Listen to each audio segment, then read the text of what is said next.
வணக்கம். தமிழ்நாடு மாநில மணல் லாரி சங்கங்களின் கூட்டமைப்பு தலைவர், அது இல்லாத அகில இந்திய மோட்டார் டிரான்ஸ்போர்ட் காங்கிரஸ் உடைய ஸ்டோன் அண்ட் சாண்ட் கமிட்டியுடைய சேர்மன்னு. இங்கே நாங்கள் லாரி உரிமையாளர் சங்கம் இன்றைக்கி இந்த கனிம வள கொள்ளை குறித்து உங்ககிட்ட பேச போகிறோம். அதுக்கு முன்னாடி புதுக்கோட்டையில் ஜவஹர் அலி மறைவுக்கு இரங்கல் தெரிவிச்சுக்கிறோம் நாங்கள். ஏன்னா தமிழகத்தில் தான் இப்போது தொடர்ந்து கடந்த ஆட்சியிலையும் நாங்கள் சொன்னோம், 2019 சொன்னோம், 2022 சொன்னோம், இப்போவும் நாங்கள் உங்கள் மீடியாவை சந்திக்கிறோம். அதாவது கனிம கொள்ளை, அதாவது மலைகள் உடைத்து எடுப்பதில் மிகப்பெரிய முறைகேடு நடைபெறுது. இது விஷயமா அமைச்சர், பொதுப்பணித்துறை அமைச்சர், பொல்யூஷன் மினிஸ்டரு, நீர்வளத்துறை அமைச்சர், முதல்வர் வரைக்கும் கடிதம் கொடுத்துட்டோம். அதாவது இதில் எந்த மாதிரியான முறைகேடு நடைபெறுதுன்னா, தமிழகத்தில் இருக்கிற மலைகள் எல்லாம் உடைத்து எடுப்பதில் பார்த்திங்கன்னா இன்னும் கம்ப்யூட்டர் 20 வருஷம் ஆகுது. 20 வருஷம் ஆகியும் இன்னும் பேப்பர்னால் பில்லு தான் போயிட்டுருக்கு.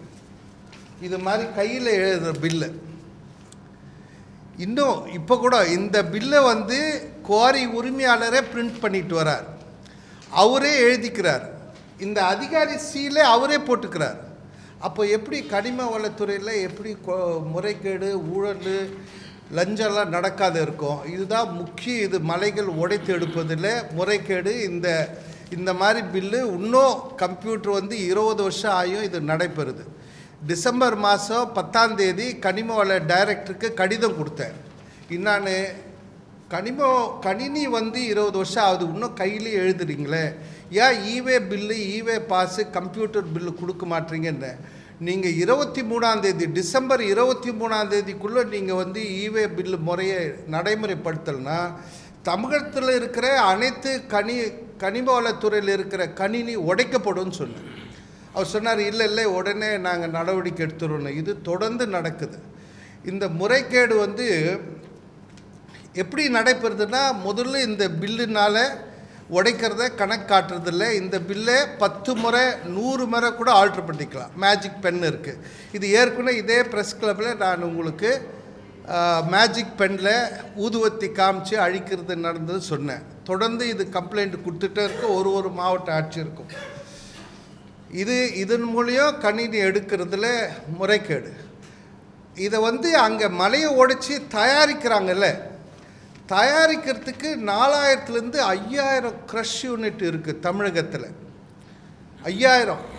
அதில் கடந்த 2021 ஜூன் மாதம் வரைக்கும் 500 பேருக்கு தான் ரெனியூவல் பண்ணோன்னு கொடுத்தாங்க. அந்த 2021 ஜூனுக்கு அப்புறம் இப்போ ரெனியூவல் கூட பண்ணல. அப்போ அரைக்கக்கூடிய கனிமங்கள்லாம் எங்கேருந்து வருது, எப்படி இவங்களுக்கு வருது? மலையை உடைக்க வெடிமருந்து அரசு தான் கொடுக்குறோம், இது எங்கேருந்து வருது? அப்போது அங்கே உடைக்கிற மலையை முறைகேடு இங்கே க்ரஷர்லேயோ அரைக்கிறதுக்கு இங்கே பில் போட்டாங்கன்னா மாட்டிப்பாங்கன்னு இங்கேயும் இதை செய்யறதில்ல. அனுமதி இல்லாத இயங்குது தமிழகத்தில் இருக்கிற க்ரஷர்கள். 5000 க்ரஷர். காஞ்சிபுரம் மாவட்டத்தில் 296 க்ரஷ் யூனிட் இருக்குது. ஆனால் அனுமதி, செங்கல்பட்டு மாவட்டத்தில் அனுமதி கொடுத்தது 20 பேருக்கு தான் பர்மிட் தராங்க. காஞ்சிபுரத்தில் 162 இருக்குது. மலையே தெய்வமாக கும்பிடுற திருவண்ணாமலை மாவட்டத்தில் தான் அதிக மலைகள் உடைக்கிறதுக்கு அனுமதி கொடுத்துருக்காங்க. அப்போ இதெல்லாம் இதை எப்படி தடுக்க போகிறோம்? ஈவே பில் வந்தால் தடுத்துருவோன்னு இதை கொடுக்குற இது வரைக்கும் 5 கமிஷனர்கள் மாற்றப்பட்டிருக்காங்க இந்த 3 வருஷத்தில். அதாவது கமிஷனர்னால் அதாவது டைரக்டரு, இயக்குனர், இவங்கெல்லாம் மாறி மாறி வராங்க. டைரக்டர்னு வராங்க, கமிஷனர்னு வராங்க. இது வரைக்கும் மாற்றப்பட்டுக்கிட்டே 6 மாதத்துக்கு. நாங்கள் ஒரு மனு எடுத்து போய் கொடுத்தோம்னா அடுத்தது அந்த மனு மீது என்ன நடவடிக்கைன்னு போகிறதுக்குள்ளேயே அந்த கமிஷனர் மாற்றப்படுறாரு. ஒரு மாதிரியும் இந்த பரோட்டா சூரி கதை மாதிரி நாங்கள் மனு கொடுத்துக்கிட்டே இருக்கிறோம். இது எந்த நடவடிக்கை இது வரைக்கும் இல்லை. அதனால தான் உங்களை சந்திக்கிறோம். இது இல்லாத இந்த 4500 5000 க்ரஷர் இல்லாமல் இது வந்து நம்ம ஊருக்கு எடுக்கக்கூடிய கனிமங்கள். இதில் மிக மோசமானது எதுன்னா, கிருஷ்ணகிரி மாவட்டத்தில் 120லேருந்து 150 மலைகள் கோரை விட்டுருக்காங்க ஏலம். அதில் 70 மலை ஓசூர்லேயே இருக்குது. இன்னும் அவ்வளோ அங்கே இன்ஃப்ராஸ்ட்ரக்சரு என்ன நடக்குதுன்னா, கர்நாடகாவில் இருக்கிறவங்க வந்து அங்கே க்ரஷர் போட்டு நம்ம மலையை ஒடிச்சு டெய்லி 4000 லாரி கனிமங்கள் போகுது. அதாவது 1,00,000 டன்னு கர்நாடகாவுக்கு போகுது. அங்கேருந்து நம்மளால் ஒரு 750 மில்லி தண்ணி எடுத்துகிட்டு வர முடியாது. எவ்வளோ செக் போஸ்ட் இருக்குது, எடுத்துகிட்டு வர முடியுமா? யாராவது காரில் கூட எடுத்துகிட்டு வர மாதிரி, சொந்த காரில் கூட எடுத்துகிட்டு வருவோம், அவ்வளோ செக் போஸ்ட் இருக்குது. ஆனால் இங்கேருந்து 1,00,000 டன்னு கனிமம் டெய்லி போகுது. அங்கே இருக்கிற ஆட்சியரை கேட்குறேன், அங்கே இருக்கிற ஒரு க்ரஷர்லேயும் அதாவது டிபிஹெச் டன் பர் ஹவர், ஒரு டன்னுக்கு 500 ஒரு ஹவருக்கு 500 டன் அறக்கக்கூடிய மிஷின்லாம் இருக்குது. இந்தியாவிலே எங்கேயும் கிடையாது, இங்கே தான் இருக்குது. ஆனால் மாவட்ட ஆட்சியருக்கு தெரியுமானா போய் பார்த்துருப்பாங்களா? இல்லை. இங்கே செங்கல்பட்டில் இருக்குது ஒரு ஸ்டோன் குவாரி ஒன்று, ஸ்ரீவாரி ஸ்டோன்ஸுன்னு பழைய அமைச்சர்து செங்கல்பட்டில் இருக்குது. அங்கேயோ ஒரு ஹவருக்கு 500 டன் அறக்கூடிய இயந்திரம்லாம் இருக்குது. இந்த மாவட்ட ஆட்சியருக்கு தெரியுமா? யாருக்கும் தெரியாது. போய் பார்த்துருப்பாங்களா? அது மாதிரி அரைக்கிறதுனால இன்றைக்கி கர்நாடகாவுக்கு ஒரு நாளைக்கு 1,00,000 டன்னு போகுது. அங்கே இருக்கிற அதிகாரிலாம் என்ன பண்ணுறாங்க? தாசில்தார் என்ன பண்ணுறாங்க? ஆர்டிஓ என்ன பண்ணுறாங்க? கலெக்டர் என்ன பண்ணுறாங்க? கனிமவளத்துறையை போய் கேட்டால் நாங்கள் அனுமதி கொடுக்கல, பொல்யூஷன் தான் அனுமதி கொடுத்துன்றார். நேற்று கனிமவளத்துறை டைரக்டர் கேட்டால் நீங்கள் போய் பொல்யூஷனை கேளுங்கண்ணே. நான் சொன்னேன், பொல்யூஷன் அதிகாரி கேட்டால், சார் நான் அங்கே பொல்யூட் ஆகிறது தான் என் வேலை, இந்த கனிமம் என் வேலை இல்லைன்றார். அதுக்கப்புறம் கலெக்டரை போய் கேட்டால் கனிமவளத்துறையை கேளுன்றார். கனிமவளத்துறை திருப்பி என்ன பண்ணுறாங்க, பிடபிள்யூடி கேளுன்றாங்க. இப்போ பிடபிள்யூடி கேட்டால் நீர்வள ஆதாரத்தை கேளுன்றாங்க. இப்படி நடக்குது. இதில் என்ன முக்கியமானது என்னன்னா, சட்டமே இது வரைக்கும் அரைச்சி எடுக்கிற இந்த 5000 க்ரஷருக்கு இது வரைக்கும் ரூல்ஸே ஃப்ரேம் பண்ணல. இந்த அரசாகட்டும் கடந்த அரசாகட்டும் ரூல்ஸே இல்லைன்னா எப்படி தயாரிக்கிறதுக்கு சட்டத்திட்டம் வேணும்ல? ஒரு கனிமத்தை தயார் பண்ணுறான்னா அவன் முறையாக தயார் பண்ணலைன்னா அவனுக்கு 2 ஆண்டு சிறை தண்டனை, அவனுடைய நிறுவனம் மூடப்படும். ரூல்ஸே ஃப்ரேம் பண்ணாத போகிறான். எதுக்குன்னா இந்த மலையை உடைக்கிற ஊழலை மறைக்கிறதுக்கு க்ரஷருக்கு ரூல்ஸே ஃப்ரேம் பண்ணல. ஏன்னா இங்கே ரூல்ஸ் ஃப்ரேம் பண்ணி இவன் பில் போட்டான்னா அப்போது மலைக்கும் இதுக்கும் ஆடிட்டிங்கில் ப்ராப்ளம் வந்துடும்னு இது தொடர்ச்சியாக எல்லாமே படித்த அதிகாரிகள், மாவட்ட ஆட்சியர், ஐஏஎஸ் படித்தவர், எஸ்பி, ஐபிஎஸ் படித்தவர், அதுக்கப்புறம் எல்லாம் grade, chief engineer, PWD, chief engineer, joint director, எல்லாம் படித்த அதிகாரிகள் எல்லாம் சேர்ந்து செய்கிற இந்த முறைகேடு. இதில் எங்கே நாங்கள் வரோன்னா, இவர்கள் திருடுகிற கனிமத்தை எடுத்துகிட்டு போகிறது எங்கள் லாரி தான் தேவைப்படும். அப்போ லாரி போனால் என்ன சொல்கிறாங்க, லாரிக்கு பில்லு வேணும். ஏற்கனவே நீதி அரசர் உத்தரவு இருக்குது, இந்த ஃபினிஷ்டு ப்ராடக்ட் மலையை உடைக்கிறது, அங்கேருந்து க்ரஷருக்கு வர்றது, க்ரஷருக்கு அனுமதி கொடுக்குறாங்க, அவன் அரைச்சி நாங்கள் காசு கொடுத்து வாங்கிட்டு வரோம் ஜிஎஸ்டியோடு. எங்களை பிடிச்சி 379 and 431 எங்கள் ஓனரோ டிரைவரோ சிறைக்கு போகிறாங்க. அதாவது பேலே கிடையாது, நான் பேலபிள் செக்ஷனு இதுக்கு இருக்குது. அதாவது சட்ட ஏற்றல் என்னல, கனிமவளத்துறையில் 3 M3 9 M3 தான் மெட்டீரியல் கொடுக்கறதுக்கு சட்டம் இருக்குது. 3 டன்னு 3 அதாவது 3 யூனிட்டு ஒரு 15 டன்னு வரைக்கும் ஏற்றதா சட்டம் இருக்குது. ஆனால் இன்றைக்கி இப்போ ஒரு நீதி அரசர் வீட்லேயோ இல்லை முதல்வர் வீட்லேயோ இல்லை செக்ரட்டரியேட்லேயோ ஒரு கிச்சனோ டாய்லெட்டோ ஆல்ட்ரு பண்ணோன்னு ஒரு 100 குழி எம்சாண்ட் எடுத்துகிட்டு வந்தால் அதுக்கு சட்டமே இல்லை. கிலோ கணக்கில் எடுத்துகிட்டு போகிறதுக்கு எந்த வழிமுறையும் இவங்க உருவாக்காமல் அதை எடுத்துகிட்டு வந்து நாங்கள் நீதி அரசர் வீட்டுக்கு எடுத்து போகிறோன்னா எங்களை பிடிச்சி சிறையில் போடுறாங்க. அதுக்கு சட்டமே உருவாக்கப்படலை. அப்போது நாங்கள் இவ்வளோ பாதிக்கப்படுறோம். அதனால்தான் நாங்கள் வந்து இந்த கனிம கொள்ளையை ஏன் அரசு இது வரைக்கும் பண்ணல, குவாலிட்டி செக்கு கிடையாது. இன்றைக்கி KP park, housing board Ambattur, police quarters தொடர்ந்து எங்கே பார் கையினால் புட்டு வருதுன்னா இதுதான். இப்போ நாங்கள் வந்து ஏன் இதை வந்து அரசு வந்து ஏன் இதை ஒரு அதிகாரி போட்டு ஏன் இதை செய்ய மாட்டோம்? இப்போ எப்போ பாரு தலைவர் இதே குறை சொல்கிறாரு அப்படின்னு நினைக்கக்கூடாது. இது இன்னும் எவ்வளோ ரூபா, கோடிக்கணக்கான ரூபா ஏழைகளுக்காவது கொடுத்துட்டு போங்க. இந்த கனிமம் எப்படி இங்கேருந்து அதர் ஸ்டேட்டுக்கு போகுது? இது இல்லை கேரளாவில் போகுது. இது இல்லாத வெளிநாட்டுக்கு கடத்தப்படுது கனிமங்கள். பாராக லோடாக கிருஷ்ணகிரியிலேருந்து நம்ம அதானி போர்ட் வழியாக போகுது. ஒரு நாளைக்கு 40 வண்டி போகுது. நான் ஸ்ரீபெரும்புத்தூர் ஏஎஸ்பி கூட கடிதம் கொடுத்தேன். யாரும் இங்கே கண்டுக்கிற அதிகாரியே கிடையாது. அப்போ எப்படி இது என்ன பண்ணுறது? ஆகவே நாங்கள் இதெல்லாம் தடுக்கிறதுக்கு தான் நாங்கள் லோகாயுக்தா ஒரு அமைப்பு இருக்குது. இந்த லோகாயுக்தா அமைப்பை 10 மாவட்டத்தில் உருவாக்கணும். எங்கெங்கே கனிமங்கள் இருக்கோ அங்கே உருவாக்க வேணும்னு கேட்குறோம். அதே மாதிரி இந்த ஒயிட் எம் சாண்டு தயாரிக்கப்படுது. ஒயிட் எம் சாண்டு பார்த்திங்கன்னா அந்த சில குழாங்கல் மாதிரி இருக்குது. அது அனுமதி கொடுக்குறதும் பொதுப்பணித்துறை நீர்வளத்துறை தான். அதை எடுத்துகிட்டு வரும்போது இப்போ ஒரு வருஷமாக மணலே இல்லை எங்கேயுமே. ஆனால் பார்த்திங்கன்னா இந்த ஒயிட் எம் சாண்டு வருது. அந்த வாகனத்தை பிடித்து இது சந்தேகம் இருக்குதுன்னு சொல்லி உள்ளே போடுறாங்க. பர்மிட்டு அவங்க இந்த மாதிரி பர்மிட்டு கொடுக்கறது ரெனியூவலெல்லாம் அவங்களுடைய பொறுப்பு தான், அதிகாரி பொறுப்பு தான். டிரைவரு டேட்டு டைமு வண்டி நம்பர் தான் பார்ப்பாங்க. ஆனால் இதில் இருக்கிற மற்ற நம்பர் பழுது எது இருந்தாலும் லாரி ஓனரோ லாரி உரிமையாளரோ ஓட்டுநர் தான் பொறுப்புன்னு எங்களை நேரடியாக எடுத்துகிட்டு போய் ஜெயிலில் போட்டுறாங்க. இப்படி தான் இப்போ நடந்துகிட்ருக்கு. ஆகவே இதெல்லாம் நம்ம தடுக்கணும். ஏன் இந்த பில்லில் தவறு செய்கிற க்ரஷர் ஓனர் இது வரைக்கும் யாராவது அரெஸ்ட் ஆகிருக்காங்களா? க்ரஷர் நீங்கள் இப்போது ரீசெண்டாக இப்போ மர்டர் ஆட்சியில் போனால் அந்த குவாரி அனுமதி இல்லைன்னு சொல்கிறாங்க. அதுக்கு முன்னே திருநெல்வேலியில் சரிஞ்சு மிஷின் ஊந்தது, போனால் அந்த குவாரியில் அதிகம் எடுத்துட்டாங்கன்னாங்க. காஞ்சிபுரத்தில் நடந்தது, அங்கே போனால் எந்த க்ரஷரு எந்த குவாரி நீங்கள் விபத்து நடந்த பிறகு போனால் அது அனுமதி இல்லை பர்மிஷன் இல்லை, அதிகம் எடுத்துட்டாங்க தான் வருது. ஏன் இதை முன்கூட்டியே நீங்கள் ஏன் இதை செக் பண்ண மாட்டீங்க அப்படின்றது தான் எங்களுடைய கேள்வி. ஆகவே இந்த மாதிரி இந்த டிரைவரு எங்கள் டிரைவரை பிடிச்சி சூசைட் ஆகிடுறாரு டிரைவரு. ஆகவே தான் இந்த இந்த இந்த ராயல்ட்டி வசூலில் அரசுக்கு கோடிக்கணக்கான ரூபாய் இழப்பு ஏற்படுது. ஆகவே உடனடியாக தமிழகத்தில் இருக்கிற எல்லா மலைகளையும் நிறுத்த வேண்டும், நிறுத்தி ஆய்வு செய்து. ஏன் அரசு இதை பண்ண மாட்டேங்குது? அரசு எதுக்கு எடுத்து இதை பண்ணல? இது வரைக்கும் அரசுக்கிட்ட 15 ஆண்டுக்கு முன்னாடி அரசுக்கிட்ட இருந்தது மலைகள்லாம். இப்போ ஏன் அரசு எடுத்து பண்ணல? அரசு எடுத்து இதை நடத்துறதுல என்ன இருக்குது?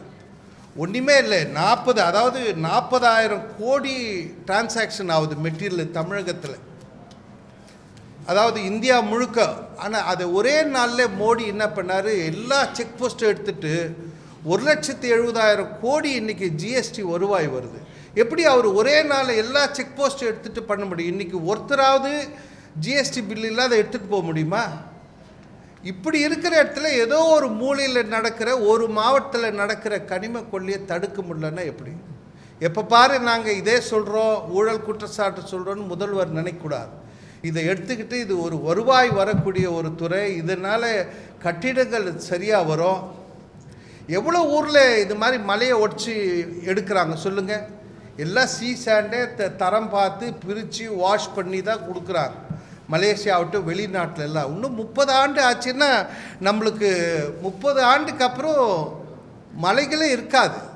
பெரிய பெரிய ஆபத்து ஏற்படக்கூடிய சூழல் வருது. யாராவது போய் பார்க்க முடியுதா?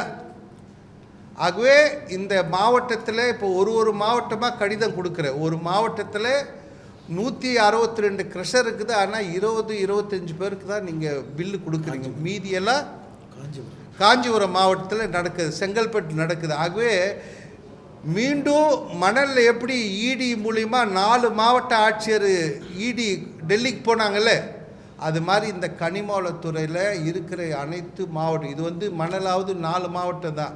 எல்லா மாவட்டத்திலையும் முறைகேடு நடைபெறுது. கிருஷ்ணகிரி ஆகட்டும், புதுக்கோட்டை ஆகட்டும், சேலம் ஆகட்டும், திருநெல்வேலி ஆகட்டும், காஞ்சிபுரம், செங்கல்பட்டு, திருவள்ளூர், எல்லா மாவட்ட ஆட்சியரும் இடி முன்னாடி போய் நிற்க வேண்டிய சூழ்நிலை உருவாகும். அவ்வளோ பெரிய ஆபத்தோ அவ்வளோ பெரிய முறைகேடோ நடைபெறுது. ஆகவே தமிழக அரசு 10 மாவட்டத்தில் லோகாயுக்தா உருவாக்க வேண்டும். அதன் மூலம் நாங்கள் வந்து அங்கே போய் மனு கொடுக்கறதுக்கு வசதி ஏற்படுத்தி தர வேண்டும்.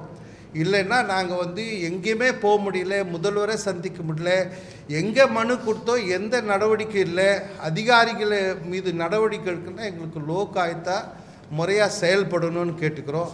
அப்படி இல்லைன்னா நாங்கள் வந்து கவர்னர் மாளிகை நோக்கி நடைப்பயணம் போகிறது தான் முடியும். வேறு எங்களுக்கு எதுவும் தெரியல. ஏன்னா இன்றைக்கி நீங்கள் இந்த உத்தரவெல்லாம் பார்த்தீங்கன்னா, இந்த சட்டங்கள்லாம் பார்த்தீங்கன்னா, அதாவது ஒரு மேஜிஸ்ட்ரேட் வீடு கிரீன்வேஸ் ரோடு போங்க, 10 வீட்டில் 5 வீட்டில் பாருங்கள் எம்சாண்ட் இருக்கும், மணல் இருக்கும். அது எப்படி வந்திருக்கும்? கொஞ்சமாக இருக்கும், ஒரு ஒரு ஒரு 50 குழி இருக்குது. எப்படி வந்தது? அதுக்கு அனுமதியே கிடையாது. அதுக்கான முறையே எந்த பில்லு, எந்த ப்ராப்பர், எந்த சட்டமும் கனிம வளத்துறையில் உருவாக்கப்படலை. எடுத்துகிட்டே வர முடியாது. எப்படி வந்தது? அப்போ அது எப்படி முறைகேடு தானே. இது மாதிரி கனிமத்தை எடுத்துகிட்டு வந்து மக்கள் கொடுக்க முறையாக சட்டத்தை உருவாக்காமல், தயாரிக்கிறதுக்கு ரூல்ஸ் ஃப்ரேம் பண்ணாமல், இது மாதிரி இந்த அரசு பண்ணதுனால கோடியான ரூபாய் அரசுக்கு இழப்பு ஏற்படுது. இது இல்லாத சுற்றுச்சூழல் பாதிப்பு ஏற்படுது. இது மாதிரி பொதுநல ஆர்வலர்கள் வந்து படுகொலை செய்யப்படுறாங்க. நாங்கள்லாம் இந்த விஷயம் பேச வரும்போது வீட்டில் சொல்லிட்டு தான் வரோம். அந்த நிலைமை தான் இருக்குது. ஆகவே அரசு, முதல்வர் இதில் தனி கவனம் செலுத்தி அனைத்து மாவட்ட ஆட்சியரும் கூப்பிட்டு உடனடியாக ஆய்வு பண்ணி எல்லா கோரையும் க்ரஷரும் நிறுத்திட்டு ஆய்வு பண்ணி 10 நாள் கூட நிற்கட்டும், முறையாக எல்லாருக்கும் ஈவே பில்லு பாஸோட கனிமங்கள் எடுத்துகிட்டு போட்டோம். நாங்கள் கர்நாடகாவுக்கு எடுத்துகிட்டு போவோன்னா சொல்ல, கர்நாடகாவில் தமிழகத்தை விட அதிக மழை இருக்குது. ஏன் அவங்க உடைக்கலை? ஏன் இங்கே வந்து கர்நாடகாவில் இங்கே வந்து கிருஷ்ணகிரியில் மலை போட்டு உடச்சி எடுத்துகிட்டு போகிறாங்க? ஒரு தாசில்தாருக்கு ஒரு நாளைக்கு 2 லட்சம் தராங்க. கிருஷ்ணகிரி ஓசூர் சைடில் இருக்குது. இதுக்கெல்லாம் ஆதாரம் கொடுக்கட்டுமா? எவ்வளோ ஆதாரம் வேணும்? இருக்குது. என்ன பண்ணது? இது எப்போ தடுக்க போகுது அரசு? ஆகவே இதன் மூலியம் அரசு வந்து ஒரு மாதத்துக்குள்ளே இதன் மீது நடவடிக்கை எடுத்து முறைப்படுத்தணும். ஏன் மணல் வந்திருக்கு, ஏன் மணலை விடுறதுக்கு நான் முதல்வருக்கு அருமையான திட்டம் கொடுத்து 6 மாதம் ஆகுது. இடி வந்து இப்போ 1 வருஷமாக மணல் இல்லை. மணல் எடுப்பதற்கு இயந்திரமே பயன்படுத்துவானான்னு முதல்வர் அறிவிக்கிட்டோம். இயந்திரம் இருந்தால் தானே 3வது நபர் தேவை. ஊர் மக்களை வச்சு மேனுவலாக எடுத்து டிராக்டரில் அள்ளி போட்டு எடுத்துகிட்டு வாங்க. ஊர் மக்கள் மேனுவலாக வரும்போது ஆழம் எடுக்கப்படுமா? எடுக்காது. நீராதாரம் பாதிக்கடுமா? பாதிக்காது. கொள்ளை போவோமா? போகாது. ஊர் மக்கள் முன்னிலையில் மண் எடுத்து வெளியே கொட்டி அங்கேருந்து மிஷினில் பண்ணுங்கன்னு நான் திட்டத்தையே அரசு கொடுத்தோம். ஏன்னா நீதிமன்ற உத்தரவு இருக்குது. 3rd பர்சனு ஏன் கூப்பிட்றீங்க? 2003 அரசே நடத்தணும். ஏன் இதை நடைமுறைப்படுத்த மாட்டீங்க? இது மூலிமா மணலில் ஒரு நாளைக்கு 25,000 லோடு கனிமம் ஒரு நாளைக்கு தேவைப்படுது தமிழகத்துக்கு. அப்போ இது இல்லாத 25,000 லோடு இல்லாமல் கேரளாவுக்கு 2,000 வண்டி போகுது, கர்நாடகாவுக்கு 4,000 வண்டி போகுது. இப்போ கர்நாடகாவுக்கு எவ்வளோ வண்டி போகுதுன்னு நான் உங்களுக்கு வீடியோ கொடுக்குறேன். மலைகள் எப்படி உடைக்கப்படுது. ராணிப்பேட்டில் இருக்கிற மலை சுற்றி இந்த ஷவர்மா மாதிரி செதுக்கப்படுது. ஒரு கடைக்கு போய் ஷவர்மா இருக்குல்ல, சாயந்தரம் 5 மணிக்கு ஃபுல்லாக இருக்கும், 6, 7 ஆச்சுன்னா குறைஞ்சிக்கிட்டே வரும். அது மாதிரி சுற்றி சட்டங்கள்லாம் மாற்றப்படுது. என்ன பண்ணுறது? மாற்றி கொள்ளை போயிட்டே இருக்குது. ஆகவே இதை தடுக்கணும். இப்போ இந்த விபத்து நடந்த உடனே உத்தரவு போட்டாங்க. கனிமங்கள் எங்கே போதோ வண்டியை பிடிச்சி போடு. எப்படி என்ன பண்ணுறது? நீங்கள் ரூல்ஸே ஃப்ரேம் பண்ணல, சட்டத்திட்டம் உருவாக்கலை. அது 270 க்ரஷரில் 30 பேருக்கு தான் பர்மிட் தரீங்க. அப்போ மீதி 280 பேர் நீங்கள் லஞ்சம் வாங்கிக்கின்னு அலோவ் பண்ணுறீங்க. திடீர்னு லாரி பிடிச்சி எல்லோரும் ஜெயிலில் போட்டால் எப்படி நாங்கள் தொழில் செய்யணும்? நாங்கள் பணம் கொடுத்து தானே வாங்கிட்டு வரோம். எங்களுக்கு முறை பில்லு கொடுன்னு கேட்குறோம். இதை தான் அரசுக்கிட்ட கோரிக்கையாக வைக்கிறோம். நீதிமன்ற உத்தரவு இருக்குது. மாண்புக்கு நீதியரசர் கிருபாகரனும் அவங்க வந்து மதுரை கோர்ட்டில் உத்தரவு போட்டிருக்காங்க. மணலாவது நாளைக்கு மழை வந்தால் மணல் வந்துடும், மலைகள் உடைக்கப்பட்டால் மீண்டும் வராது. ஆகவே அதர் ஸ்டேட்டுக்கு எடுத்துகிட்டு போவது நிறுத்துங்கன்னு 2019 போட்ட உத்தரவு இருக்குது. அதையும் மீறி தான் இன்றைக்கி கர்நாடகா போகுது. என்ன போர்ட் உள்ளே விடலையே, ஃபோட்டோ எடுக்க விடலையே, போர்ட் வழியாக போகுது. இப்போ அதானி போர்ட்டு வந்த உடனே எல்லா கடத்தலும் அதானி போர்ட்டுக்கு போயிடுச்சு. இங்கே கொஞ்சம் கவர்மெண்ட்னால கம்முன்னு இருக்காங்க. அதானி போர்ட்டுக்கு ஒரு நாளைக்கு லட்சம் டன்னு கனிமங்கள் பார் போயிட்டு இருக்குது. இது எங்கேருந்து வருது? கிருஷ்ணகிரிலேருந்து தான் வருது. கிருஷ்ணகிரியை முதல்ல அந்த மாவட்ட ஆட்சியர்லாம் அரெஸ்ட் பண்ணணும்னு சொல்கிறேன். அவ்வளோ முறைகேடு. இது தட்டி கழிக்கிறாங்க. கலெக்டரு இது கனிம வளம் தான் விட்டுறாரு. கனிம வளம் போய் கேட்டால் இது நான் இல்லை பொல்யூஷன் சொல்லிடுறாங்க. இப்படி எங்களை தட்டி கழித்து தள்ளிக்கிட்டே போகிறாங்க. ஆகவே முதல்வர் அவருக்கு இந்த கடிதத்தை உடனடியாக 1 மாத காலத்தில் நடவடிக்கை எடுக்கணும். இல்லைன்னா நாங்கள் லோகாயுக்தாலையும் கவர்னர் கிண்டியை நோக்கி நடைப்பயணம் போவோம் என்பதை இந்த லாரி உரிமையாளர் சங்க சார்பாக தெரியப்படுத்தும்.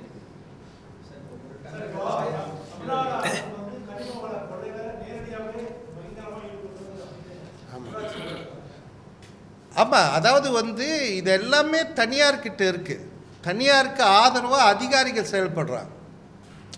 எல்லாமே ஒரு ஒரு ஆமாம் ஆமாம் கண்டிப்பாக பகிரங்கமாக. அதாவது இது அதிகாரி இல்லாத ஒரு பிடி மண் நவுத்த முடியாது. இப்போ மணல் 1 வருஷமாக நிறுத்திருக்காங்களே, எங்கன்னா மண் திருடு போதா, எங்கன்னா எடுக்கப்படுதா? எத்தனை கேஸ் போட்டிருக்காங்க சொல்லுங்கள். காஞ்சிபுரத்தில் செங்க எங்கேயுமே அவ்வளோ கடுமையான சட்டம். மூட்டையில் எடுத்துகிட்டு போனால் கூட பிடிச்சிடுவாங்க. ஆனால் இன்றைக்கி இந்த மலைகள் உடைக்கப்படுறது எல்லாமே இது மாதிரி இந்த ஒரு ஆதாரமே போதும். இன்னும் கையில் எழுதிட்டு இருக்காங்க சொல்கிறேன். கம்ப்யூட்டர் வந்துடுச்சு. டீ கடையில் போனால் கூட கம்ப்யூட்டர் பில்லு தரா. இது மாதிரி எழுதி இன்றைக்கும் போய் பாருங்கள். வீடியோ அனுப்புகிற சீல் போட்டு எடுத்துகிட்ருக்காங்க. எல்லா ஸ்டேட்லேயும் வந்துடுச்சு. ஆந்திரா, கர்நாடகா எல்லாமே கணினிமயம் ஆக்கப்பட்டது. இங்கே ஒண்டி இது நடக்குது. இது போன அதிகாரி அவரை காப்பாற்றுறதுக்கு அப்படியே இதை மாற்றிக்கிட்டே தூக்கி போட்டுக்கிட்டே வராங்க.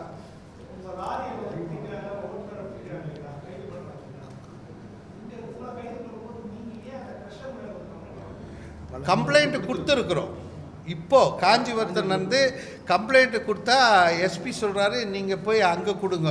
கொடுத்துட்டா என்ன சொன்னாங்கன்னா, இப்போ 2 நாளைக்கு முன்ன சம்பவம், நீங்கள் போங்க எஃப்ஐஆர் முதல் ப்ரிப்பேர் பண்ணிட்டோம், விசாரணையில் நாங்கள் அவர் சேர்ப்போன்றோம். அதாவது குற்றச்சாட்டே என்னன்னா, இதுதான் அந்த பில்லு 9 ஜனவரியோட முடிஞ்சிடுச்சு. இந்த பில்லு தான் ஆதாரம். 26 டிசம்பர்லேருந்து 9 ஜனவரி வேலிடிட்டி முடிஞ்சிச்சு. ஆனால் அவர் அந்த க்ரஷர்காரு பில்லு போட்டிருக்காரு 21ஆம் தேதி. 9ஆம் தேதியோட முடிஞ்ச பில்லு. கேட்டால் எங்களை அரெஸ்ட் பண்ணிட்டாங்க. நாங்கள் சொன்ன இந்த பில்லு யார் கொடுக்குறது? அவருக்கு தான் குற்றவாளின்னு. நீங்கள் செக் பண்ணி வாங்கிட்டு வரணும் என்னார். டிரைவர் டேட்டு டைமு வண்டி நம்பர் தான் பார்ப்பார். இது பார்க்க மாட்டார். அப்போது இதை பார்க்கலன்னா இதில் எத்தனை நம்பர் பிரிண்ட்டாக இருக்குது. பிரிண்டில் மிஸ்டேக் பண்ணால் கூட டிரைவர் பொறுப்பா? அப்போ ஏன் அவரை சேர்க்க மாட்டேங்குன்னு தான் நாங்கள் இப்போ வழக்கே கொடுத்துருக்கோம். இது வரைக்கும் எஃப்ஐஆர் போடல. அந்த ஓனர் மீது போடவே இல்லை. அதாவது இது முடிஞ்சிடுச்சுன்னா இந்த பில்லெல்லாம் வாங்கிட்டு தான் நீ இதே கம்ப்யூட்டர் இருந்தால் இந்த தவறு நடக்குமா? ஆல்ட்ரு பண்ண முடியுமா? இதெல்லாம் மேஜிக் பெனில் இதெல்லாம் அழிக்கப்படுது. இது ஊழலை குற்றச்சாட்டி இங்கேயே ப்ரெஸ் மீட்டில் சொன்னேன். இப்போது அந்த பென் இருக்குது. இப்போது ஆற்றுலாவது நீங்கள் போகலாம், விவசாயி போகலாம், இல்லை காலை கடன் போகிறவெல்லாம் வீடியோ எடுத்து இப்போ வெளியிடுறான். மலையாண்டே இங்கே இருக்கிற இவ்வளோ மீடியா சொல்கிறேன், யாராவது ஒருத்தர் போய் மலையில் போய் எடுக்க முடியும். ஒரே ஒரு டிவி தவிர மீதியெல்லாம் மலையாண்ட போக முடியாது. நியூஸ் தமிழ் போய் நிறைய அடிபட்டு சம்பவம்லாம் நடந்திருக்கு. போக முடியல. இங்கே இருக்கிற டோல்கேட் போனாவே மிரட்டி கம்ப்ளைண்ட் கொடுக்குறான் உங்கள் மீது. மலையாண்ட யாரால் போக முடியும்? என்னாலே போக முடியல. நான் காஞ்சிபுரம் எஸ்பி கிட்டே அனுமதி கேட்டிருக்கேன், போகிறதுக்கு கொடுக்கவே இல்லை. பிரச்சனை வரும்ன்றார். அப்போ யார் போய் எடுக்கிறது? மலைகள் உடைக்கப்படுது. ஏதா விபத்து நடந்தால் தான் நீங்கள்லாம் போய் எடுக்கிறீங்க. புதிய தலைமுறை கூட ஒரு வாட்டி தாக்கப்பட்டாங்க. நியூஸ் தமிழ் கூட இப்போது தாக்கப்பட்டாங்க. இப்போ போய் எடுக்க முடியுமா? நான் ட்ரோனில் எடுத்த வீடியோ உங்களுக்கு அனுப்புகிறேன், பாருங்கள். இன்னும் நிலமை பாருங்கள். முதல்வர், துணை முதல்வர், நாளைக்கு அவருடைய பேரன் கூட முதல்வரில் வரலாம். 30 ஆண்டுக்கு அப்புறம் அவங்களுக்கெல்லாம் சிக்கலை உருவாக்கிட்டு நீங்கள் போயிடாதீங்க. அவங்க ஆட்சி நடத்துறதுக்கு சிக்கலை உருவாக்கிடாதீங்க. மலைகள் 30 ஆண்டுக்கு அப்புறம் ஒரு மலை கூட இருக்காது. ஏன்னா இது ஒரு ஸ்டேட்டுக்கு மட்டும் எடுக்கலை, கேரளாவுக்கும் கர்நாடகாவுக்கும் போயிட்டுருக்கு. பக்காவாக போகுது. சட்டம் இருக்குது. பில்லே கர்நாடகா உள்ள ஒரு நாளைக்கு 50 லட்சம் ஃபைனை வசூல் பண்ணாங்க கர்நாடகா அரசு. அப்போனா எவ்வளோ கனிமம் போகுது பாருங்கள். ஒரே நாளைக்கு 50 லட்சம் வசூல் பண்ணாங்க. ஏன் அங்கே இருக்கிற அதிகாரி அந்த 1 கிலோமீட்டரில் செக் பண்ண முடியாதா? நான் லெட்டரில் டீட்டெயிலாக எழுதியிருக்கேன். வணிக வரித்துறை இருக்குது, கனிம வளத்துறை இருக்குது, அப்புறம் கலெக்டரு, தாசில்தார், ஆர்டிஓ, காவல்துறை ஆர்டிஓ செக் போஸ்ட் இருக்குது. இதை மீறி எப்படி போயிடும்? ஒரு 750 மில்லியனால் அங்கேருந்து எடுத்துகிட்டு வர முடியாது. ஆனால் இவ்வளோ கனிமங்கள் அந்த பார்டர் இதெல்லாம் இங்கே நடக்கிறதெல்லாம் ஜுஜிபி தான். கர்நாடகா, கிருஷ்ணகிரி, ஓசூர், கேரளா அதை முதல் தடுத்தே ஆகணும் என்பது தான் எங்களுடைய கோரிக்கை.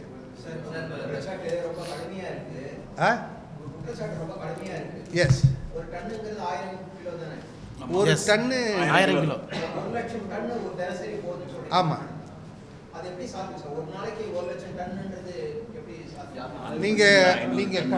நீங்கள் வந்து ஆமாம், நீங்கள் வந்து நான் வந்து உங்களுக்கு வந்து இது கொடுத்துருக்கேன், ஒரு வீடியோ அனுப்புகிறேன். எவ்வளோ வண்டி லைன் போலீஸ் வந்த உடனே எவ்வளோ வண்டி லைன் நிற்குதுன்னு பாருங்கள்.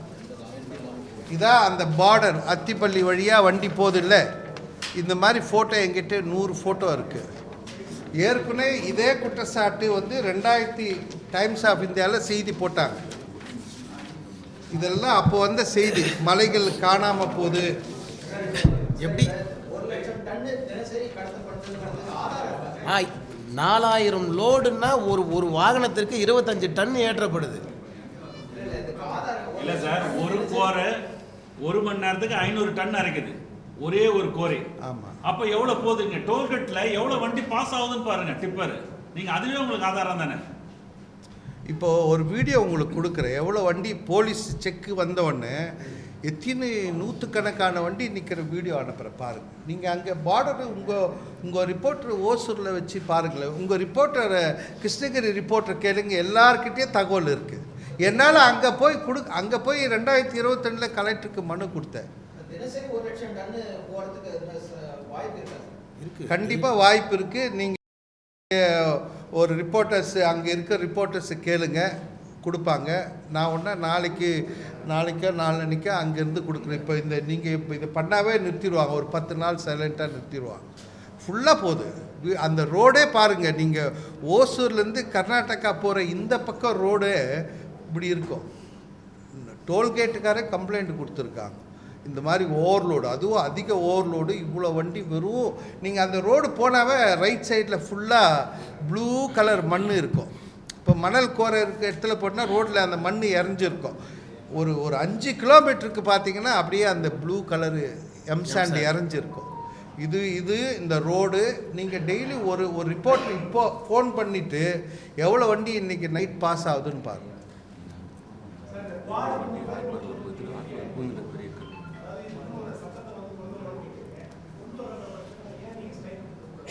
ஸ்ட்ரைக்கா? இப்போ நாங்கள் வந்து பாதி வண்டிக்கே மலை க்ரஷர் வச்சுருக்கவங்களே பாதி வண்டி வச்சுருக்காங்க. அவர்களை நாங்கள்லாம் இதெல்லாம் கேட்குறோன்னு இப்போ அவங்க வண்டி போட ஆரம்பிச்சுட்டா அவங்க பொருளை கடத்துது. ஏன்னா பிரச்சனை வருது, இந்த மாதிரி பில்லெல்லாம் பிரச்சனை வருது, வழியில் வாங்கி செக் பண்ணுறாங்க சங்கம்னு இப்போ எல்லா க்ரஷரும் வண்டி போட ஆரம்பிச்சு. இந்த ஜிஎஸ்டியில் வேறு இன்புட்டு அவுட்புட்டு இதில் பணம் வருதுன்னு எல்லாரும் வண்டி போட்டாங்க. இப்போ நீங்கள் வண்டியை மடக்குனாவே தெரிஞ்சிடும். ரிப்போர்ட்ரு நீங்கள் எந்த மீடியானா? நீங்கள் ஓசூர் ரிப்போர்ட்ரு இருந்தால் ஃபோன் போடுங்க. ஆமாம், அதாவது நான் இதுக்கே கடிதம் கொடுத்துருக்கேன். எங்கே காஞ்சிபுரம் கலெக்டருக்கு 2 நாளைக்கு முன்னாடி போன வெள்ளிக்கிழமை செங்கல்பட்டு கலெக்டருக்கு லெட்டர் கொடுத்தேன். இங்கே வந்து 269 க்ரஷ் யூனிட் இருக்குது. ஆனால் 28லேருந்து 30 பேருக்கு தான் பர்மிட் வழங்கப்படுது. மீதி இருக்கிற 240 க்ரஷருக்கு எங்கேருந்து கனிமம் வருது, வெடிமருந்து எங்கே வருது, இவர்களை அரைப்பதற்கு யார் அனுமதி கொடுத்தாங்க? கனிமவளத்துறை அதிகாரி மீது நீங்கள் நடவடிக்கை எடுக்கணுங்க. நடவடிக்கை எடுக்காத பட்சத்தில் 10 நாட்களுக்குள் நீங்களாக முன் வந்து ராஜினாமா செய்ய வேண்டும். இல்லைன்னா 1 மாதம் கழித்து நீங்கள் டெல்லிக்கு ஈடியை சந்திக்க போகணும் வரோன்னு கடிதமே கொடுத்துருக்கு. நியூஸே வந்திருக்கு 3 தினங்களுக்கு முன்னாடி.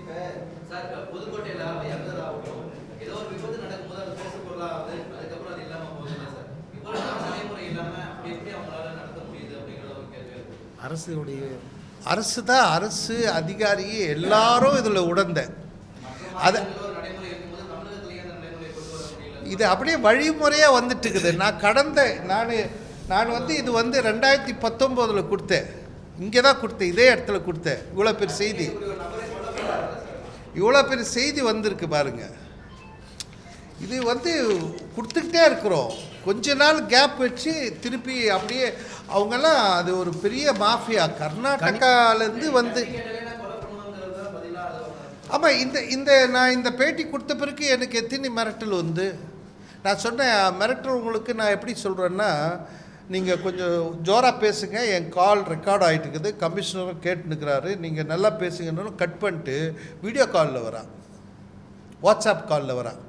அது மாதிரி நடந்தது. நான் அப்போ வந்து அங்கே இருக்கிற எம்பி மகனுங்க தான் நடத்துகிறாங்கன்னு பேட்டி கொடுத்தேன்.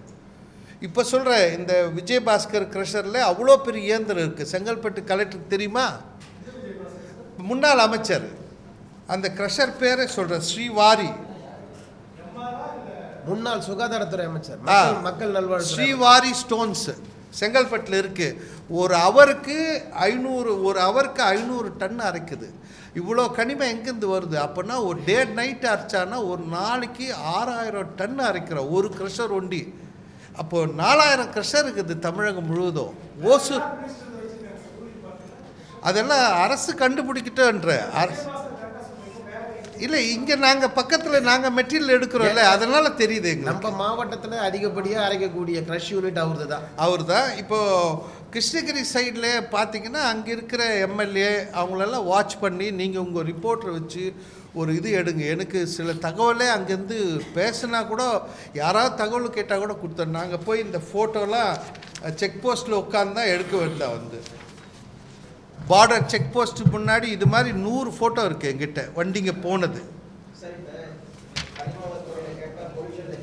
ஆமாம்,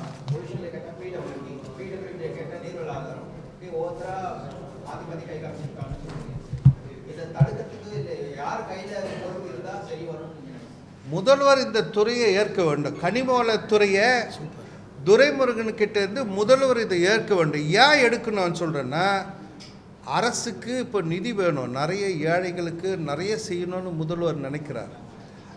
இது வந்து இந்த பணம் வெளி மாநிலத்துக்கு போகிற கோடிக்கணக்கான ரூபாய் நம்ம மக்களுக்காவது வரட்டும். முதல்வர் இதை வந்து நிதி ஆதாரத்துறையாக இதை எடுத்துக்கிட்டோம். இந்த கனிமத்துறையை முதல்வர் கையில் எடுக்கணுன்றது தான் எனக்கு.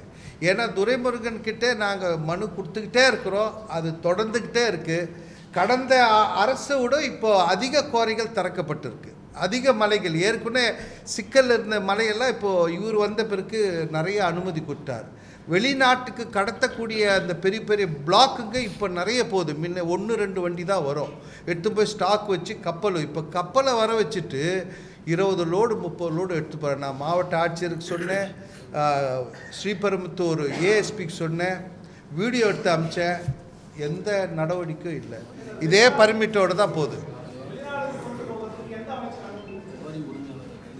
அதாவது உடைக்கிறதுக்கு, மலையை உடைக்கிறதுக்கு அந்த துறையான அமைச்சரை அனுமதி கொடுத்துருக்கார், கனிமவளத்துறை அதிகாரி. ஆனால் கடத்துவது எப்படி? எங்கேருந்து? கிருஷ்ணகிரியிலேருந்து இவ்வளோ மாவட்டம், இவ்வளோ காவல்துறையை நம்பி வருது. இங்கே இருக்கிற ஹெல்மெட்டுக்கு பிடிச்சி ஓடி பிடிச்சி 1000 ரூபா பண்ணுறான். திண்டிவனம், கடலூர்லேருந்து வெள்ளை சவுடு மண் லோடு மேலே ஓவரு. இத்தனை அதிகாரி எத்தனை மாவட்டத்தை தாண்டி சென்னைக்கு வருது கலப்படம். இது எங்கே சொன்னாலும் எடுக்கலை. எல்லா டோல்கேட்லேயும் கேமரா இருக்குது. எல்லா டோல்கேட்டு நீங்கள் போனீங்கன்னா எல்லா டோல்கேட்டில் கேமரா இருக்குது. இப்போ எங்கேயுமே விபத்து நடந்தால் உடனே எடுத்து காட்டுங்களே. எங்கன்னா ரோட்டில் போய் ஒரு கடையில் எடுத்தால் கூட ஒரு நாளைக்கு எவ்வளோ வண்டி கடத்தப்படுதுன்னு தெரியும். நாங்கள் வந்து ஒரு 5-6 வருஷமாக கேட்டுட்ருக்குறோம். ஆந்திராவில் வந்தப்போ எங்களெல்லாம் கூப்பிட்டு மீட்டிங் போட்டாங்க. 10 நாள் கோரை நிறுத்தப்பட்டது. அதனால் கனிம வளத்துறை அதிகாரிகள் கூண்டோடு மாற்ற வேண்டும். அதாவது எங்கே? செங்கல்பட்டு, காஞ்சிபுரம், திருவள்ளூர், கிருஷ்ணகிரி, திருநெல்வேலி, இவங்கெல்லாம் பார்த்தீங்கன்னா அவங்கள ஒரு லிஸ்ட்டு எடுக்கணும். யார் இருக்கிறாங்க? நான் லோகாயத்தால் தான் போய் இந்த தகவலை சொன்னோம். லோகாயத்தா ஆஃபீஸில் போய் ஒரு நாள் பெண்ணு கேட்குற அதிகாரியே இல்லை, 2 பியூன் தான் இருக்கா. அப்போ வந்து நம்ம பக்கத்து பில்டிங்கில் இருந்தது. இப்போது கிண்டியில் போலீஸ் ஸ்டேஷன் பின்னாடி இருக்குது. என்னை வர சொல்லியிருக்காங்க, பாண்டியன்னு ரிட்டையர்ட் ஜட்ஜி இருக்காருன்னாங்க. நான் கொடுக்க தான் போகிறேன். அதாவது வேறு எப்படி அதிகாரிகளை எப்படி நான் தடுக்கிறதுக்கு வழியே இல்லை. இவர் நம்ம இப்போ இறந்துட்டார் கிருஷ்ணகிரியில், அவர் பேர் என்ன, புதுக்கோட்டை ஜவஹர் பாஷா மாதிரி தான் என் ஜவஹர் அலி. என் மனு நான் இப்படி கொடுத்துட்டு போன அடுத்த நிமிஷம் அங்கே போயிடுது. என்ன பண்ணது? இப்போ எப்படி ஃபோனில் நம்ம இது வாங்கணும் அது வாங்கணும்னு பேசினாவே நம்மளுக்கு தகவல் வருது தெரியுமா? இந்த கடை தகவல் வருது தெரியுமா? இப்போ வருது, நம்ம இது வாங்கணும், இந்த பொருள் எங்கே கிடைக்கும்னு ஃபோனில் யாருக்குன்னா பேசணும்னா நம்மளுக்கு மெசேஜ் வருது. அது மாதிரி இப்போ நாங்கள் பேசக்கூடியது என்ன பேசுகிறோன்ற தகவலே போகப்படுது. ஒரு 30 க்ரஷர்கார் சேர்ந்து ஒரு ஒரு ஒரு குரூப்பு சேர்த்துக்கிறாங்க, தாசில்தாரை ஃபாலோ பண்ணுறாங்க, அவன் வீட்டாண்ட ஆள் போகிறான். இப்படியெல்லாம் கனிமங்கள் கடத்தப்படுது. நாங்கள் எங்கே போய் சொல்லுறது? இது வந்து குவாரி உரிமையாளரை இது வரைக்கும் எங்கன்னா கைது பண்ணியிருக்காங்களா? எப்போனா தவறு செஞ்சால் லாரி உரிமையாளர், நான் போய் காஞ்சிபுரம் கலெக்டர்கிட்ட இது மாதிரி கணினி மயம் பண்ணுங்க.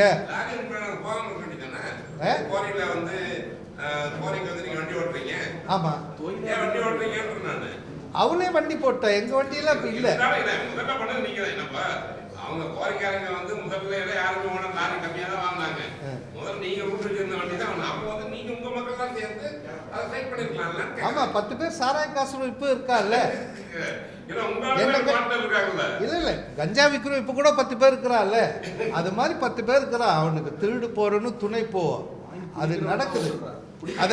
அதெல்லாம் ஒட்டு மொத்தமாக தடுக்க சொல்லி தான் அதிகாரி கேட்குறேன். அதிகாரின்னா சும்மா ரோட்டில் போகிறோம் படிக்காதவன்னு கேட்கல, படித்த அதிகாரி எல்லாம் இருக்கா எல்லா இடத்துலையும். அதுதான் சொல்கிறேன், அவங்கள யார் தடுக்கிறது? முதல்வரை தடுக்கணும்னு சொல்கிறேன். அதான் சொல்கிறேன்னே, கனிம வளத்துறையில் சட்டமே இயற்றப்படல. அதாவது 4000 க்ரஷர் வந்து சட்டமே ரூல்ஸே ஃப்ரேம் பண்ணல. நான் பேட்டி கொடுத்த மறுநாள் பேப்பரில் அறிக்கை வருது, ரூல்ஸ் ஃப்ரேம் செய்யப்படும்னு. ஆனால் அதுக்கப்புறம் அப்படியே இருக்குது, இப்போ கூட அப்படியே இருக்குது. நீங்கள் ஒன்றா, நான் ஒன்றுமே இல்லை, சீஃப் இன்ஜினியர், பொதுப்பணித்துறை சீஃப் இன்ஜினியர் மேலே மெரினா காவல் நிலையத்தில் கம்ப்ளைண்ட் கொடுத்தேன். என்னன்னு கொடுத்தேன், இவரால் பல உயிரிழப்புக்கு ஏற்பட வாய்ப்பு இருக்குது, தன் கடமை செய்ய தவறாரு, பப்ளிக் ப்ராப்பர்ட்டி டேமேஜ் ஆகுது, ஏன்னா இவர் அனுமதி இல்லாத இயங்குதுன்னு அவரே நடவடிக்கை எடுக்க. மெரினாவில் அப்போ இருந்தார் ஸ்டாலின் ஒரு இன்ஸ்பெக்டர், மெரினா ஸ்டாலின் இங்கே இருக்கணும் தெரியுமா, ஒரு இன்ஸ்பெக்டர் இருந்தார், முதல்வர் பேர் வச்சுக்கிட்டு. அவர்கிட்ட கொடுத்தா என்கிட்ட 1 hour பேசினார். நீங்கள் என்னங்க இதெல்லாம் கேட்குறீங்க, அரசு குடிக்க தண்ணி கொடுக்குதா, தண்ணி காசு கொடுத்தானே வாங்குறான், அதை கேளுங்களேன்றார். எப்படி என்னை டைவர்ட் பண்ணி அனுப்பிச்சார். இது வரைக்கும் வரல, ரிஜிஸ்டர் தபால் அமைச்சிருக்கேன், நீதிமன்றம் தான் போகணும். நீதிமன்றம் வழக்கெல்லாம் பாருங்கள், இப்போ நீதிமன்றத்தில் வர வழக்கெல்லாம் பாருங்கள், கனிமவளத்துறை வழக்கு, strict action must be taken, curb the illicit quarry, there must be a form, ஒரு கமிட்டி ஃபார்ம் பண்ணுங்க, அதில் போலீஸு எல்லா திட்டு பசங்களுக்கும் கமிட்டி. நான் போய் கலெக்டருக்கு மனு கொடுத்தேன்னா கலெக்டர் யாருக்கு கொடுக்குறாரு தெரியுமா, கனிம வள இயக்குனருக்கு தான் அந்த லெட்ரு போகுது. நான் திருட அவன் தான் சொல்கிறேன், அங்கேருந்து அவனுக்கு தான் போகுது. தடுக்க வேண்டிய பொறுப்பு யாருக்கு இருக்குது? கலெக்டருக்கு இருக்குது. இப்போ இடி 4 கலெக்டரை கூப்பிட்ட உடனே இப்போ மணல் குறை யார் நடக்கலைன்னா கலெக்டரில் கை தூக்கிட்டான். அது மாதிரி இந்த கனிமத்துக்கு கலெக்டர்களை முழு பொறுப்பு கலெக்டர் ஏற்க வேண்டும். இல்லைன்னா ஒட்டுமொத்தமாக இது ஒரே கனிம வளத்துறை ஒண்டி தான் இருக்கணும், அது முதல்வர்கிட்ட இருக்கணும் தான் நாங்கள் கேட்குறோம். தமிழகத்தில் கனிமங்கள் வெட்டி எடுப்பதில், மலைகள் உடைப்பதில் கோடிக்கணக்கான முறைகேடும் ஊழலும் அரசுக்கு இழப்பு ஏற்படுது. அதுக்கு முழு காரணம் என்னன்னா, 4000லேருந்து 5000 க்ரஷர்கள் எந்த அனுமதி இல்லாத கனிமங்களை அரைக்கப்படுது. இது இல்லாமல் கம்ப்யூட்டர் பில்லு இல்லாமல் இது மாதிரி ஒயிட் பேப்பர் பில்லு வச்சு இது மாதிரி இன்னும் கையிலே எழுதுனால்தான் இந்த கோடிக்கணக்கான ரூபாய் முறைகேடு. இதில் தமிழகத்தில் காஞ்சிபுரம் செங்கல்பட்டு இல்லாமல் கிருஷ்ணகிரி வழியாக ஒரு நாளைக்கு 1 லட்சம் டன்னு கனிமங்கள் கர்நாடகாவுக்கு போகுது, கேரளாவுக்கு 2000 லாரி போகுது. இதெல்லாம் தடுத்தாவே அரசுக்கு கோடிக்கணக்கான ரூபாய் வரும். இதுக்கு முழு பொறுப்பு கனிம வளத்துறை அதிகாரிகளோ மாவட்ட ஆட்சியரோ பொறுப்பேற்றுக்க வேண்டும்.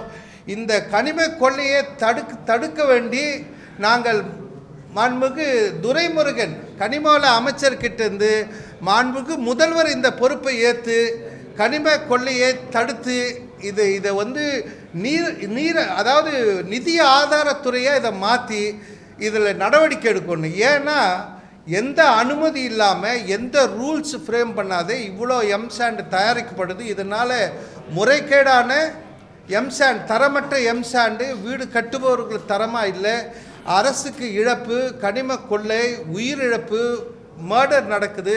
இது இல்லாத நாங்கள் பணம் கொடுத்து வாங்கிட்டு வர ஒரு ப்ராடக்ட், இது வந்து தயார் பண்ண பிறகு ஒரு ப்ராடக்ட், ஜெல்லியோ எம்சாண்டோ ப்ராடக்டை எடுத்துகிட்டு வர எங்களுக்கு பணம் கொடுத்து ஜிஎஸ்டியோடு வர எங்களுடைய ஓட்டுநரோ உரிமையாளரோ குற்றவாளின்னு எங்களை ஜெயிலில் போட்டு நான் பேலபிளில் போடுறதுனால நாங்கள் பாதிக்கப்படுறோம். ஆகவே இதன் மூலியம் அரசு இந்த கனிம கொள்ளையை தடுக்க வேண்டும். இல்லைன்னா 30 ஆண்டுக்கு அப்புறம் எந்த மலையும் இருக்காது. இப்போ அவ்வளோ மலைகள் உடைக்கப்படுது, கோடிக்கணக்கான ரூபாய் அரசுக்கு இழப்பு ஏற்படுது. ஆகவே இந்த கனிம கொள்ளையை உடனடியாக முதல்வர் தலையிட்டு தடுக்க வேண்டும். இல்லைன்னா 10 மாவட்டத்தில் லோகாயுத்த அமைப்பை உருவாக்க வேண்டும் நாங்கள் மனு கொடுப்பதற்கு. அப்படியோ மார்ச் மாதத்துக்குள்ளே இந்த கனிம கொள்ளையை தடுக்கவில்லை என்றால் நாங்கள் கிண்டியை நோக்கி, கவர்னரை நோக்கி நடைப்பயணம் போவோம் என்பதை தெரியப்படுத்துகிறோம்.